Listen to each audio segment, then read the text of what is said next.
Hello everyone. Then आप लोग कैसे हो बाबू?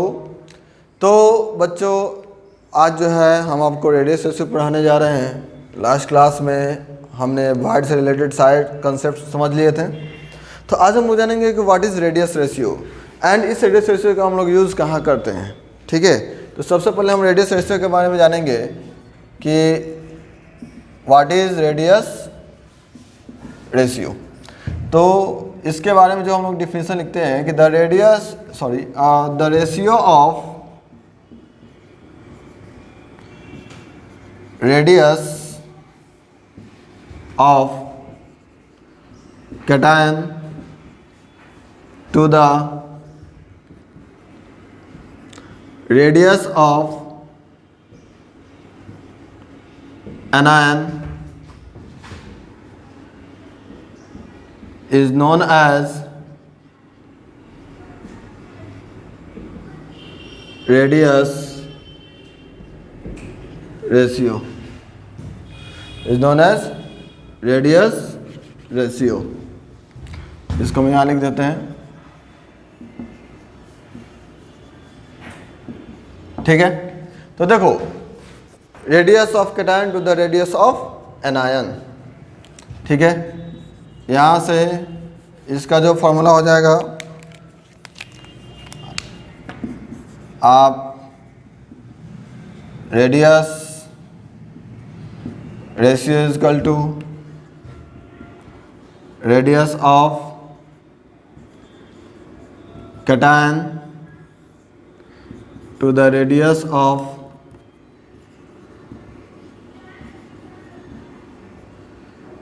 एनायन। ठीक है, हम इसको R प्लस और R माइनस से भी लिख सकते हैं। अभी R प्लस क्या है तो रेडियस ऑफ कैटायन है, R माइनस क्या है रेडियस ऑफ एनायन है। इतना तो अभी हमको समझ में आया कि भाई कैटायन एनायंस के रेडियस के बारे में यहाँ पे डिस्कशन किया जा रहा है। तो आप जानते हो कि कैटायंस और एनायंस से मिलकर आयनिक कंपाउंड का फॉर्मेशन होता है। तो इस रेडियस रेशियो का यूज़ हम लोग ionic compound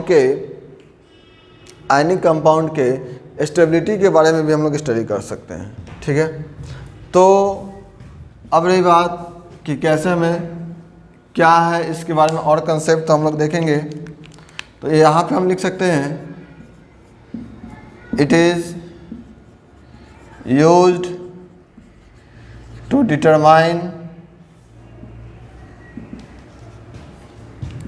the stability of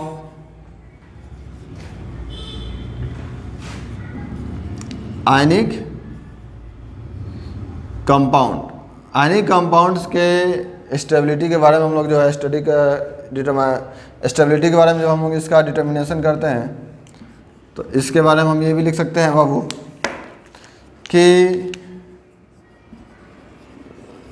larger the value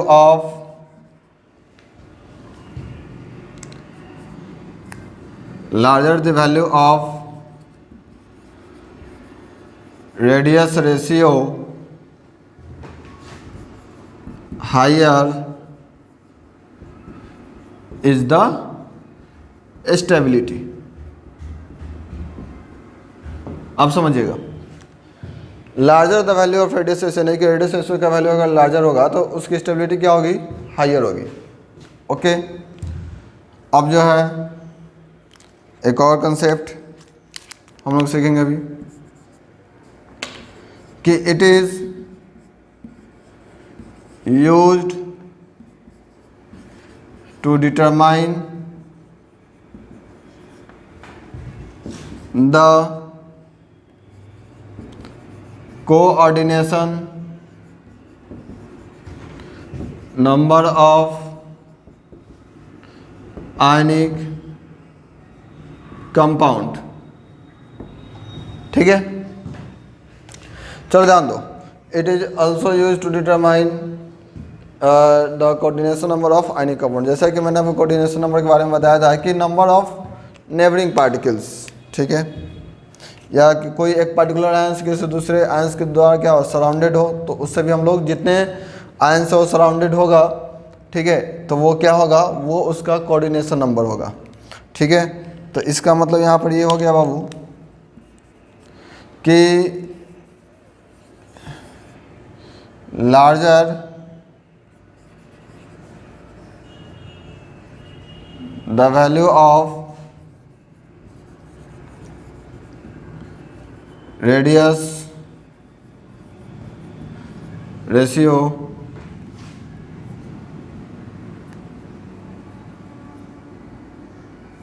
higher is the coordination number. अब चलो ध्यान दो, अभी हम इस दोनों बातों को डिस्कस करेंगे, ठीक है। एक तो हमें स्टेबिलिटी के बारे में जानना है और एक हमें कोऑर्डिनेशन नंबर के बारे में जानना है। तो सबसे पहले हम लोग जो है ना कोऑर्डिनेशन के बारे में हम लोग जानेंगे, ठीक है। चलो ध्यान दो, जैसे कि मान लो कि आपके पास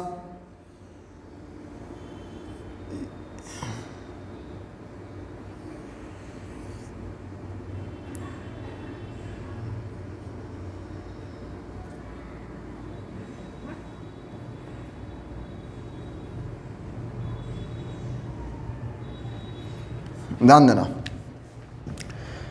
ये एनायन और ये कैटायन। अब आप ये सोच रहे होगे कि कैटायन का साइज़ क्या है, स्मॉल है, और एनायन का साइज़ क्या है, तो लार्ज है। जैसा कि आप लोग पढ़े भी होंगे, जानते भी होंगे कैटायन क्या होते हैं। तो कैटायन जो होते हैं वो स्मॉल और इन साइज होते हैं।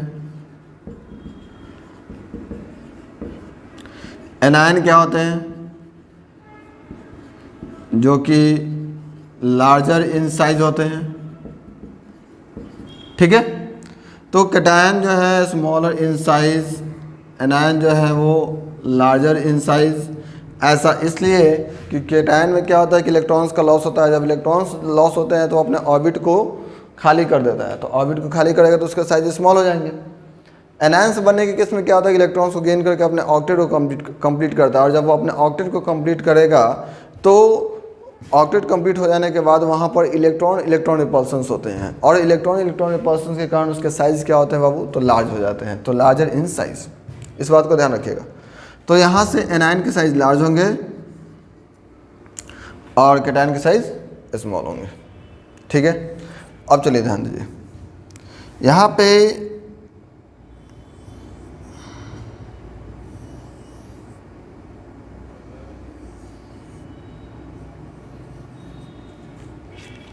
जैसा कि आप देख रहे हो यहाँ पे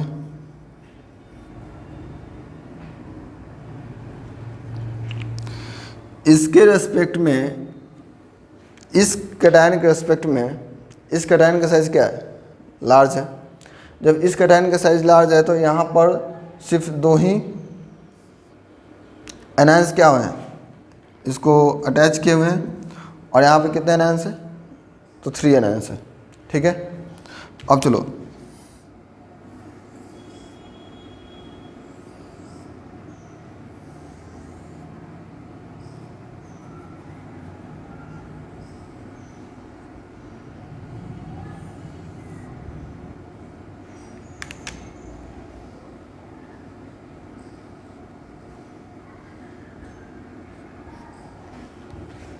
चले आनंद, यहाँ पर कितने एनायंस हैं, 4 और 1 कैटायंस है। तो आप देख रहे हो कि जैसे जैसे कैटायन का साइज़ बड़ा हो रहा है तो उसके पास जो है ना एडजेसेंट आयंस यानी कि एनायंस क्या हो रहा है, उसकी भी संख्या बढ़ रही है। तो यहाँ पर 2, यहाँ 3, यहाँ 4, ठीक है। यानी कि कोऑर्डिनेशन नंबर तो बढ़ रहा है ना। यहाँ पे जो है कोऑर्डिनेशन नंबर आपके हो जाएंगे, यहाँ से जो है कोऑर्डिनेशन नंबर आपके 2, यहाँ से कोऑर्डिनेशन नंबर 3, क्योंकि एक पार्टिकुलर आयंस के सराउंड में 3 आयंस है। यहाँ से कोऑर्डिनेशन नंबर 4, ओके। अब ये देखो, ये तो हो गया कि आपने देखा कि जैसे जैसे कैटायंस का साइज बढ़ रहा है वैसे वैसे उसके कोऑर्डिनेशन नंबर भी बढ़ रहे हैं। और एक पार्टिकुलर आयंस के अराउंड जितने भी एनायंस जो है अटैच रहते हैं ना, तो उसकी स्टेबिलिटी क्या होती है बाबू, बढ़ती चली जाती है। ठीक है, अब चीज़ यहाँ पे देखो, ये यहाँ से कैटायन का साइज बढ़ेगा तो रेडियस रेशियो बढ़ेगा, कैटायन का साइज बढ़ा, रेडियस रेशियो बढ़ रहा है। ठीक है, अब रेडियस रेशियो बढ़ेगा तो इसकी स्टेबिलिटी भी बढ़ेगी, इसका कोऑर्डिनेशन नंबर भी बढ़ेगा। तो ये चीज़ क्लियर है आपके। ठीक है, तो इसको आप नोट डाउन कर लो, और ये बहुत ही इंपॉर्टेंट टॉपिक है। ठीक है, इसके बाद आगे भी हम लोग जो है कुछ पढ़ेंगे। पॉज। तो देखो, अब जो है हम लोग उसके आगे कुछ और भी बातों को पढ़ेंगे। जैसा कि आप देख रहे हो कि आपने देखा कि बहुत ही छोटा सा कैटायन था और उसके सराउंड में 2 एनायंस थे। ठीक है, उसके बाद आपने देखा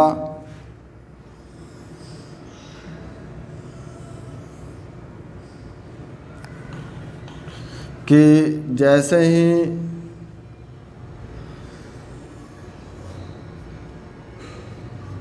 हमने कैटायन का साइज बढ़ा दिया,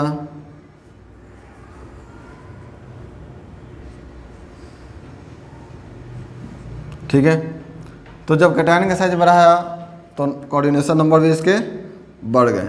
ठीक है, तो अब देखो यहाँ से अब हम क्या करेंगे कि यहाँ से अब जो है यहाँ से अगर हम थर्ड स्फीयर को अटैच कर रहे हैं, सपोज कि आप यहाँ पे 3 स्फीयर और 4 स्फीयर नहीं लगा सकते हो, तो याद रखना कि कोऑर्डिनेशन नंबर हम लोग तभी काउंट कर सकते हैं जब एक पार्टिकुलर आयन के से टच में जितने भी स्फीयर्स हो। तो ये तो इसके टच में नहीं है ना, तो इसलिए हम इसको यहाँ पे अरेंज नहीं कर सकते। ठीक है, इस बात को ध्यान में रखना।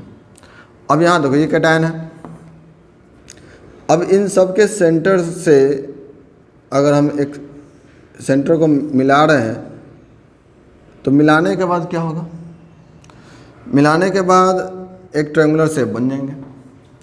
अब यहाँ भी इसका भी सेंटर होगा, इसके भी सेंटर से आप मिला दो। ठीक है, अब चूंकि ये एनायंस का साइज जो बड़ा था और कैटायन का साइज स्मॉल था, ठीक है, तो इसके रेडियस को आप कैपिटल आर ले लो, यानी कि यहाँ भी कैपिटल आर और यहाँ भी यहाँ स्मॉल आर। ध्यान देना,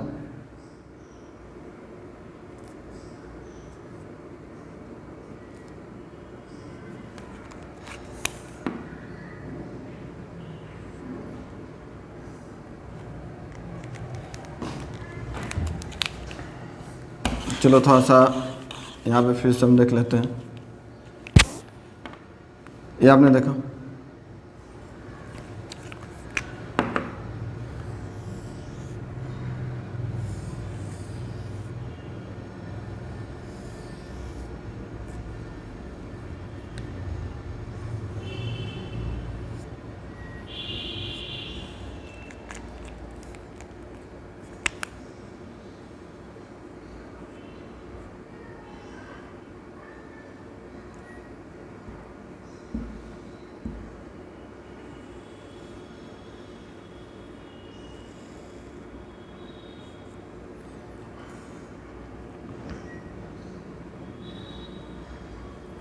चलो यहाँ ध्यान दो।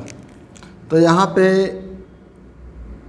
हम लोग क्या करेंगे कि ये कैपिटल आर जो कि रेडियस ऑफ एनायन, ये स्मॉल आर जो कि रेडियस ऑफ कैटायन। ठीक है, अब ये देखो यहाँ पे क्या बना रहा है, ये ट्रायंगुलर शेप बना रहा है ना। तो इस ट्रायंगुलर शेप में आप जानते हो कि टोटल एंगल 180 डिग्री का होता है, तो ये एंगल कितने डिग्री का होगा, 60 डिग्री। ये 60 डिग्री का होगा, तो इस 60 डिग्री में यहाँ से हम इसको हाफ हाफ डिवाइड कर दिया, बाइसेक्ट कर दिया एंगल को, तो ये हो जाएगा 30 डिग्री। तो यहाँ से हम लोग जो है ना थोड़ा सा कुछ ट्रिग्नोमेट्रिक फंक्शन लेकर चलते हैं। ठीक है, अगर हम इसको cos 30 मान लें तो हम जानते हैं कि cos थीटा क्या होता है, b/h बेस अपॉन हाइपोटेन्यूज। ठीक है, तो b/h लेकर चलते हैं, b/h। अब देखो b क्या है, तो आपका r है ना, ये वाला ये बेस है आपका, ये यहाँ से क्या बना आपका राइट एंगल ट्रायंगल। तो ये बेस और ये हाइपोटेन्यूज। उसके बाद हाइपोटेन्यूज में क्या होगा, ये कैपिटल आर, ये small R, R plus R. ठीक है। अब चूँकि देखो, अब हम इसको चाहें तो इसको पलट भी सकते हैं। तो पलट देंगे तो cos 30 को जब हम इन्वर्स लिखते हैं तो क्या होता है, cos का उल्टा सेक 30। सेक 30 इजकल टू हो जाएगा R plus R upon R. ठीक है। अब चलिए यहाँ से ध्यान दीजिएगा, सेक 30 इजकल टू क्या होता है,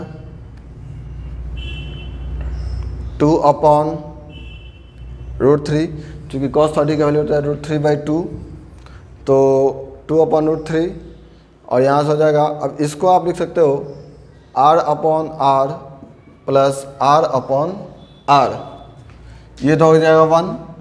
इस 1 को इधर ले आओ तो यहाँ से लिख सकते हो 2/√3 equal to 1 plus r upon r। इसको हम इधर लेकर आएंगे तो 2 upon √3 minus 1 equal to r upon r। यहाँ से आप सॉल्व करोगे तो √3 का वैल्यू 1.732 होता है ना, और यहाँ से भी 1.732 एलसीएम ले लोगे तो, और ये हो जाएगा r अपॉन r। तो यहाँ से इसका जो वैल्यू होता है 0.155 r अपॉन r। अब देखो r अपॉन r क्या था, स्मॉल रेडियस, r क्या था, कैपिटल R, ये एनायन का रेडियस और ये कैटायन का रेडियस। तो रेडियस से निकल गया आपका। तो ट्रायगोनल शेप के लिए हमारे पास रेडियस रेशियो क्या निकला, तो रेडियस रेशियो निकला 0.155। ठीक है। अब देखिए, ठीक सिमिलरली अगर आप, ठीक है, अगर आप 4 के लिए निकालते हो, टेट्राहेड्रल शेप के लिए निकालते हो, तो टेट्राहेड्रल में 4 होंगे।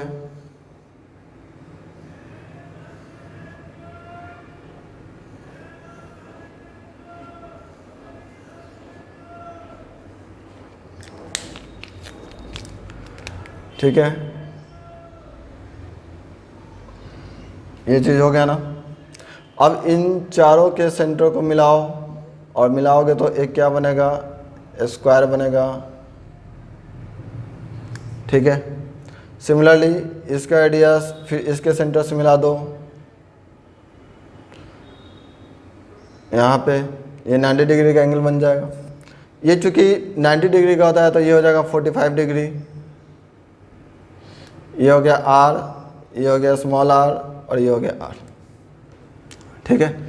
इसको भी हम क्या करेंगे कि b/h के फॉर्म में ले लें, तो cos 45 degree is equal to b/h, और b क्या है, तो आप b देख रहे हो कि आपका बेस जो है कैपिटल R है, और ये क्या है r प्लस r।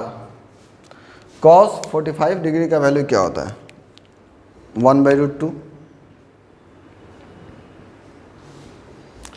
तो 1/√2 equal to r upon r plus r।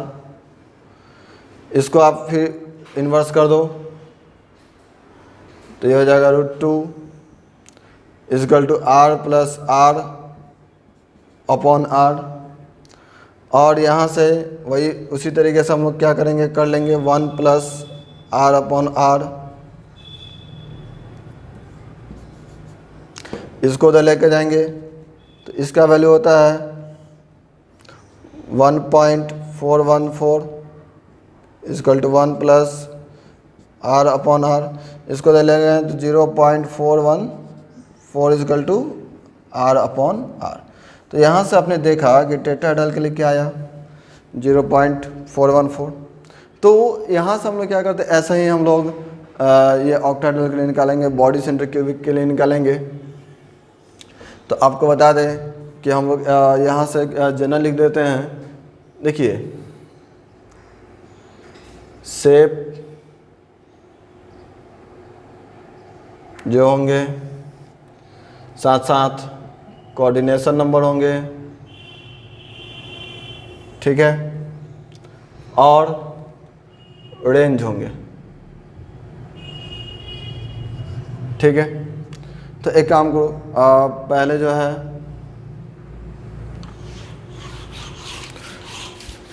इसको थोड़ा सा हम इधर लेके चलते हैं। यहाँ से कोऑर्डिनेशन नंबर और यहाँ से रेंज, ठीक है। तो अब चलिए देखिए, शेप में क्या हो जाएंगे, तो लीनियर, ठीक है। अब लीनियर कौन सा है, तो आप ये देख रहे हो ना, ये क्या है, लीनियर है, ठीक है। तो लीनियर है, तो लीनियर के लिए कोऑर्डिनेशन नंबर कितने हैं बाबू, 2। आप देख रहे हो कि 2 से ही अटैच्ड है। इसके रेंज कहाँ से होंगे, तो इसके रेडियस रेशियो होंगे 0 से कहाँ तक, तो देखो ट्राइगोनल के लिए क्या है, 0.155, ठीक है। तो 0.155 तक होगा, ठीक है। लीनियर के बाद जो है कोऑर्डिनेशन नंबर 3 के लिए ट्राइगोनल प्लेनर लेंगे, ठीक है। अब इसके लिए क्या होगा, तो 0.155 से 0.225 तक, ठीक है। टेट्राहेड्रल के लिए आप देख रहे थे कितना था, ये सब एक्सपेरिमेंटली है। टेट्राहेड्रल के लिए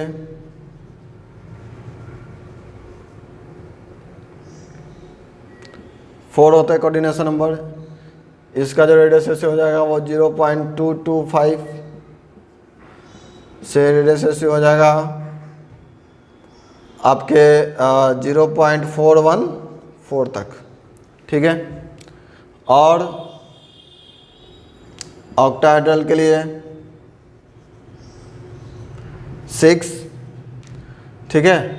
और इसके लिए हो जाएगा 0.414 से लेकर रेडियस रेशियो हो जाएंगे आपके 0.732 तक, ठीक है। और बॉडी सेंटर